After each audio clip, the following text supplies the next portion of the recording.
ನಾನು ಕಾಂಗ್ರೆಸ್ಗೆ ಸೇರುತ್ತೇನೆ ಎಂಬುದು ಊಹಾಪೋಹ. ಜೆಡಿಎಸ್ ಶಾಸಕ ರವಿಕುಮಾರ್ ಸ್ಪಷ್ಟನೆ. ನಾನು ಕಾಂಗ್ರೆಸ್ ಪಕ್ಷಕ್ಕೆ ಸೇರುತ್ತೇನೆ ಎಂಬುದು ಸಂಪೂರ್ಣ ಊಹಾಪೋಹ.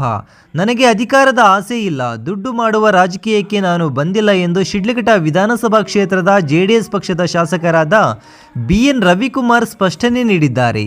ಜಿಲ್ಲಾ ಉಸ್ತುವಾರಿ ಸಚಿವ ಎಂಸಿ ಸುಧಾಕರ್ ಹಾಗೂ ಆಹಾರ ಸಚಿವ ಕೆಎಚ್ ಮುನಿಯಪ್ಪ ಅವರೊಂದಿಗೆ ಆತ್ಮೀಯವಾಗಿ ಒಡನಾಟ ಇಟ್ಟುಕೊಂಡಿರುವ ಹಿನ್ನೆಲೆ ಮುಂದಿನ ದಿನಗಳಲ್ಲಿ ಅವರು ಜೆಡಿಎಸ್ ತ್ಯಜಿಸಿ ಕಾಂಗ್ರೆಸ್ಗೆ ಸೇರುವ ಸಾಧ್ಯತೆ ಇದೆ ಎಂಬ ಊಹಾಪೋಹಗಳು ಸಾರ್ವಜನಿಕ ವಲಯದಲ್ಲಿ ಹರಡಿರುವ ಹಿನ್ನೆಲೆಯಲ್ಲಿ ಈ ಬಗ್ಗೆ ಪತ್ರಕರ್ತರು ಕೇಳಿದ ಪ್ರಶ್ನೆಗೆ ಅವರು ಸ್ಪಷ್ಟ ಉತ್ತರ ನೀಡಿದರು. ಮಾನವನಿಗೆ ಹುಟ್ಟು ಸಾವು ಖಚಿತ, ಆದರೆ ಅವನು ಮಾಡುವ ಕೆಲಸ ಶಾಶ್ವತವಾಗಬೇಕು.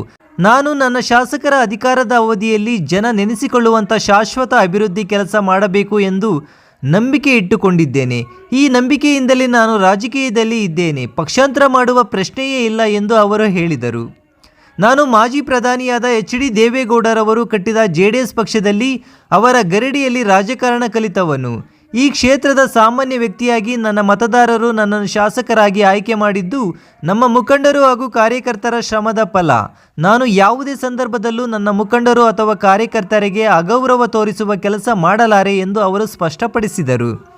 ಇನ್ನು ಶಿಡ್ಲಘಟ್ಟ ತಾಲೂಕಿನ ಮೇಲೂರು ಗ್ರಾಮದಲ್ಲಿರುವ ತಮ್ಮ ಗೃಹ ಕಚೇರಿಯಲ್ಲಿ ಸುದ್ದಿಗಾರರೊಂದಿಗೆ ಮಾತನಾಡಿದ ವೇಳೆ ಅವರು ಈ ಸ್ಪಷ್ಟನೆ ನೀಡಿದರು.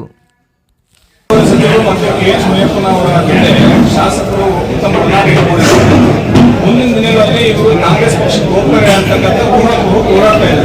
ಇದ್ರ ಬಗ್ಗೆ ತಾವೇ ಇವತ್ತು ಈಗಾಗಲೇ ನಾನು ರಾಜಕಾರಣ ಮಾಡ್ತಾ ಇರೋದು ನಮ್ಮ ಅಧಿಕಾರಕ್ಕಾಗಲ್ಲ, ರಾಜಕಾರಣದಿಂದ ದುಡ್ಡು ಮಾಡಬೇಕಂತಲ್ಲ. ಈಗ ಮನುಷ್ಯನಿಗೆ ಸಾವು ಎರಡೂ ಖಚಿತ, ಆದರೆ ಅವ್ರು ಮಾಡ್ತಕ್ಕಂಥ ಕೆಲಸ ಶಾಶ್ವತ. ಇದು